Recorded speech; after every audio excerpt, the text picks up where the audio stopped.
terpilihnya Pak Harto. Ternyata itu bukan penangkapan biasa, tapi penangkapan melalui operasi khusus.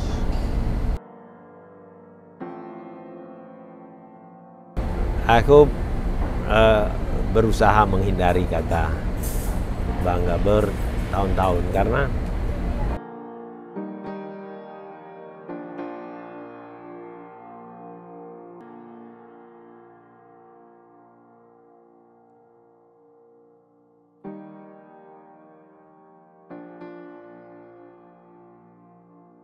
aku sebenarnya paling malas keluar kata-kata itu. Makin lama makin malas.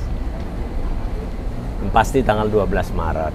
12 Maret 98 itu hari di mana dalam hidup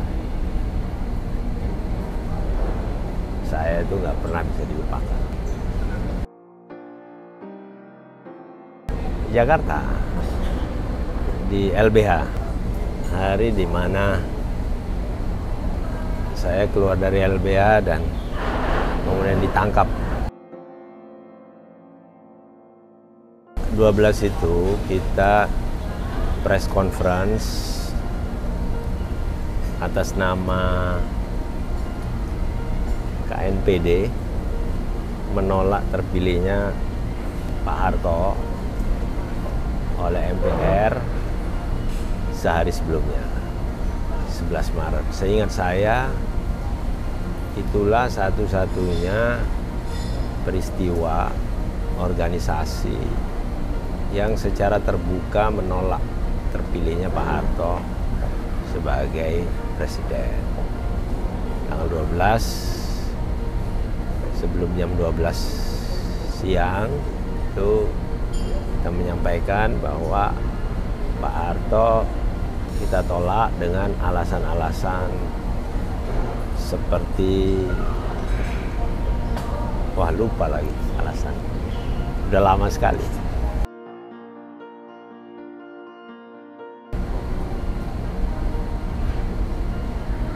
Saya lupa persis ya. Munir pasti ada tapi tidak di meja press conference itu. Dan itu hanya atas nama KNPD, Komite Nasional Perjuangan Demokrasi kalau tidak salah. Nah, tapi tanggal 12 itulah setelah kita press conference, agak siang, agak sore, keluar dari sana, ternyata sudah dikepung dan lari menyelamatkan diri, tapi ternyata akhirnya ditangkap di Rumah Sakit Cipto Mangunkusumo, RSCM.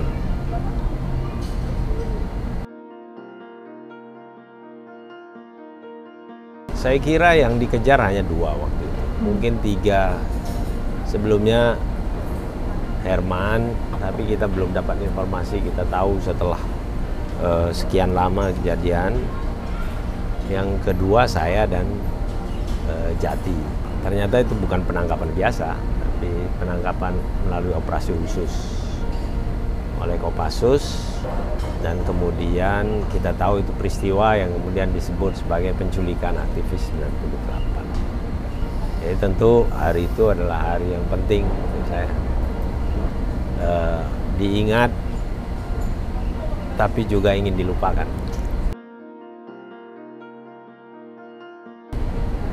Sampai akhir April, kira-kira 1,5 bulan. Ya sel khusus lah, sel yang disediakan khusus untuk barangkali itu target-target khusus yang membuat mereka ingin mendapatkan banyak sekali informasi. Jadi selnya pasti nggak jelek, tapi pasti tidak nyaman.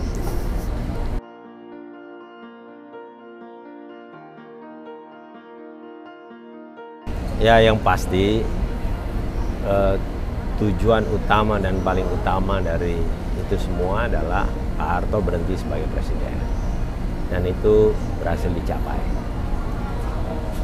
tanggal 21 Mei Pak Harto mengumumkan berhenti sebagai presiden. Kemudian dilanjutkan oleh Pak Habibie. Nah, walaupun harapan kita itu betul-betul ada perubahan total di reformasi total, tapi ternyata proses politik yang terjadi di antara elit-elit itu menghendaki perubahan yang gradual. Maka kemudian Pak Habibie menjadi presiden selama beberapa bulan sampai dilaksanakan pemilu. Nah, tujuan yang besar itu tentu dan utama itu tentu sudah berhasil. Tapi kalau kemudian kita menginginkan perubahan-perubahan yang lain, itu dalam tahun-tahun berikutnya mengalami proses. Dan saya kira ada banyak hal yang cukup berhasil. Tentu kalau dibilang ideal, tidak.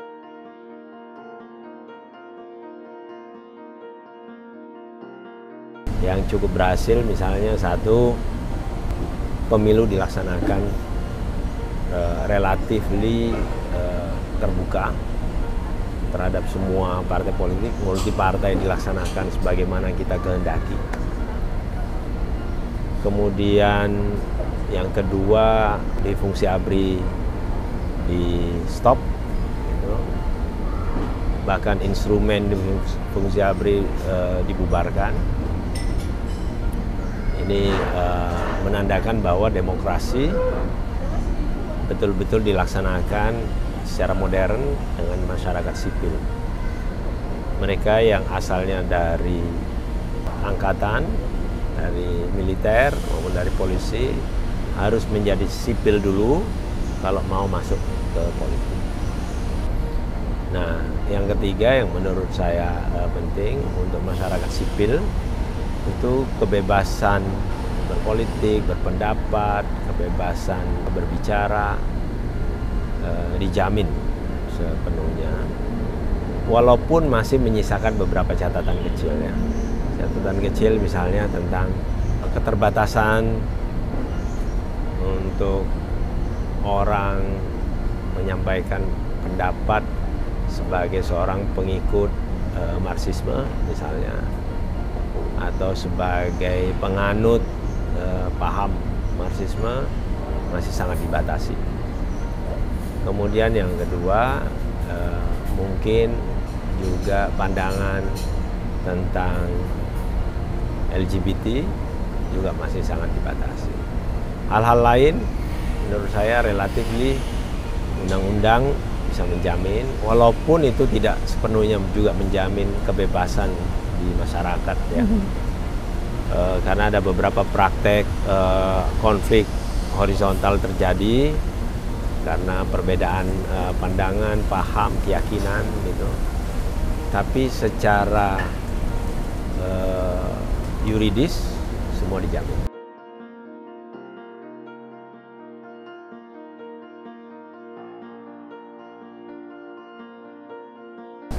Saya kira saya belum melihat ada alasan-alasan yang cukup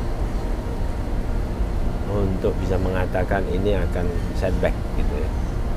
Kekuatan masyarakat sipil, partai politik, kemudian kebebasan yang sudah terbentuk sedemikian lama, ini sudah menjadi kultur yang sulit untuk dicegah atau diberantas. Kecuali muncul satu situasi di mana kekuatan politik tertentu mendapatkan dukungan dari oligarki, mendapatkan dukungan dari kekuatan bersenjata misalnya, tiba-tiba menjadi sangat dominan.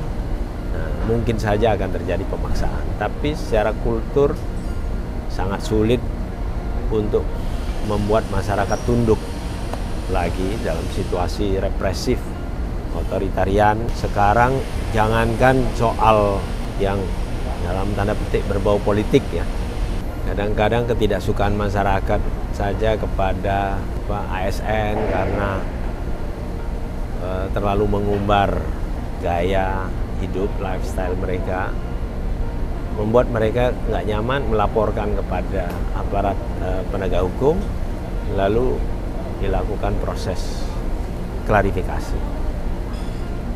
Jadi sudah sedemikian rupa terbentuk pola di masyarakat mengenai kebebasan yang dijamin, mengenai kehidupan yang harus ditata bersama-sama, mengenai ketidaksukaan terhadap arogansi. Itu kelihatannya sudah menjadi kesepakatan yang sulit untuk diubah. Nah, ini yang menurut saya menarik. Jadi pondasi pandangan terhadap demokrasi, kebebasan, ini sudah menjadi pandangan umum di masyarakat, dibela bersama-sama. Memang ada ya kejadian-kejadian yang kita tidak suka karena kekuatan tertentu kemudian menggunakan kekuasaan menindas yang lain. Tapi overall masyarakat kita sudah menjadi masyarakat yang demokratis. Beda dengan di elit politik. Ini ada sesuatu yang menurut saya prosesnya sedang berlangsung, tetapi cukup positif.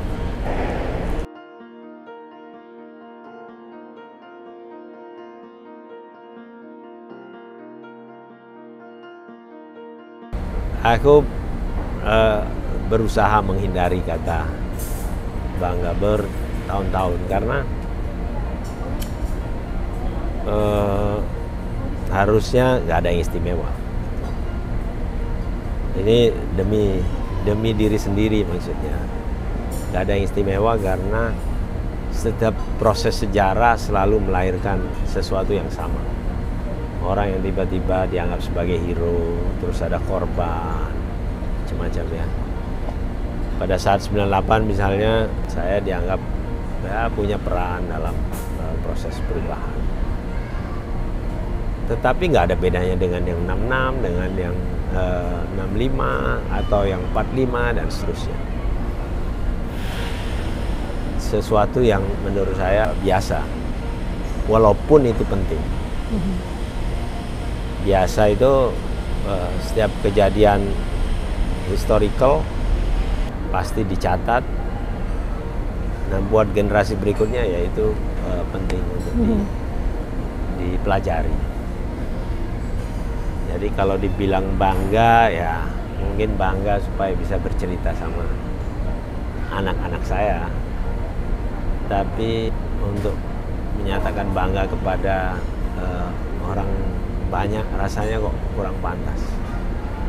Apalagi kalau melihat idealisme yang pernah ada di dalam pikiran-pikiran saya, ada banyak hal yang rupanya masih belum bisa diwujudkan, belum bisa dijamin oleh pemerintah sekarang bahwa itu akan satu saat akan diwujudkan. Nah, kalau mengingat itu rasanya kok jauh gitu. Ya gitulah. Tetaplah bergerak kawan, peganglah moral untuk jalani kuasa. Aturlah perjuangan supaya jangan ada lagi pembunuhan. Bahwa politik itu adalah sarana untuk bisa membebaskan rakyat dari pemiskinan.